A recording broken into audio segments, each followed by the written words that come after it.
Talking real estate with Daryl King. Now, today I'm just going to give you 13 simple ways to save money in your everyday life. And you can save it for your down payment, you can save it to buy a car, whatever. Financial problems and solutions are often viewed at a very high level. But the big picture in individual financing is just a summary of every little decision you make. It is ultimately much easier to improve your finances one little tiny step at a time. So if that's the case, what are some ways you can actually start saving your money? What is the easiest way to save money? Well, if you're serious about saving money, you will need both a comprehensive budget plan and many smaller plans for each area of your budget. Starting a budget is the first and foremost way to start. Psychological barriers to gratification, especially instant gratification and envy, are hard to overcome. But small conscientious changes to your day-to-day routines come with fewer barriers. So here we go to the easiest way, clever ways. Here's some ways. Number one, dump brand names. Brand name clothing items are great, but only when you don't care about the money you're spending. There are genetic clothing items that follow the same trends and still look great. If you already have a brand name item for every part of your wardrobe, any further spending on it is simply gratuitous. Save automatically. Following budgets can be hard. It's hard to make money, but it's harder to save, as we know. But forcing yourself to budget is surprisingly easy. You can have money transferred automatically from your check into your savings. You just need to set up these automatic transfers. Flat dollar amounts may not always be possible, but if you can set up your direct deposit automatic siphon a percentage of savings, this forces you to save a portion of every paycheck. So don't buy coffee out, and everybody, my good friends own coffee places and everything else like that. But, we're trying to save some money here. Yes, this one shows up on every list, but the reason for that. That daily morning Starbucks, Timmy's is incredibly expensive when you compare it to making coffee at home or at the office. Instant coffee may not be your thing, but if you drink coffee almost daily, you will easily save long-term by buying coffee bags and brewing at home, not to mention cutting back on all those take-up cups. The average morning cup of coffee will run you between $2 and $2.70, right? So, maybe doing a clerk at home will run you 47 cents per cup, not counting the machine. So, it adds up. If you're trying to save for a new car or a down payment on a house, you have to make some sacrifices. You don't have to, but these are just some little ways that you can save up. Use libraries or use bookstores. You don't necessarily need to buy books online. Before doing so, checking out your local library's director or check out the local used bookstores near you. Libraries offer a vast selection of books, audiobooks, and even videos for free. Wherever possible, it's sensible to save money and use free public resources. Used bookstores offer titles that often only been read once and are still on the bestsellers list. Often they will also offer a trade-in deal where you can get store credit for bringing in old books you don't need and use it to get new books. You'll be supporting a local business instead of a massive corporation. Revisit insurance plans. Canadians pay ridiculous high sums on insurance. Why in fact pay the highest amounts on OECD? This makes the need to regularly revisit insurance even more important. To make matters worse, we're talking about auto, home, liability insurance, all of which are relatively very high here in Canada. Switching insurance plans, even without sacrificing much coverage, can easily save you money every month if circumstances have changed. Since you get your last gained insurance in one area, it's even likely you can save by comparison shopping again.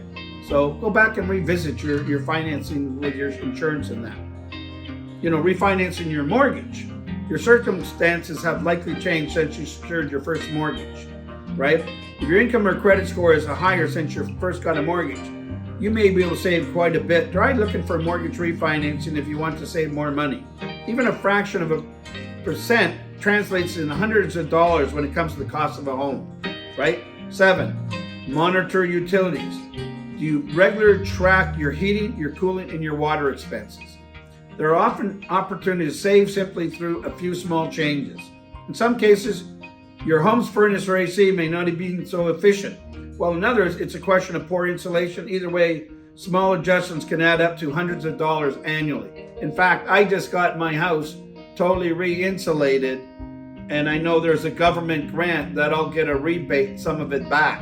So yeah, I paid it up front, but the government is willing to give me some money back. So there's many different grants that you can look into that can save you a lot of money and be more efficient for your heating costs and everything else like that. And right now with the cost because of all the costs has gone up, inflation is like running around 6%. So prep for grocery shopping. Impulse buying can easily occur with groceries. So before going out to the grocery store and getting in the habit of taking inventory of what you currently have, make sure you take what you currently have into account for your meal plans for your next trip to this grocery store. This can save you money while also reducing waste, which is good for everyone. Cancel subscriptions. A lot of times we have subscriptions, we just run them when we use them one time and now we don't even use them. Automatic subscription payments are likely to take a large chunk of your budget, more than you realize. One study found that 1/3 of Americans are paying for subscription-based services without even knowing it. Look in your recurrent payments on all your cards for automatic payments. Cut the payments that you truly don't need to make. Get creative about gifts. That's number 10. The global gift card industry was worth over $619 billion in 2019. So now we're 2022. What's it worth now, right? Spend on gift-produced products can be high because people are in the rush to get a gift that looks nice without the time and effort. By getting more creative about your gifts, you can make more sincere impression on friends and family, and of course you'll save money in the process. So save all surprise unexpected income. If you receive money from surprise gifts, benefits, bonuses, or anything else, deposit into savings immediately, because right away we got free money. Hey, let's just go spend it, right? So if you're on a tight budget, there's no reason to be liberal with money you didn't expect to possess anyway. 12, try spending freeze challenge. If you have things to save up in a hurry, why not try a spending freeze challenge? These challenges help people save quickly in a short time with an extremely limited budget. It won't be fun to follow through on, but you can certainly have fun challenging yourself. If you're in dire financial waters, even a 2-week spending freeze may push you back above water.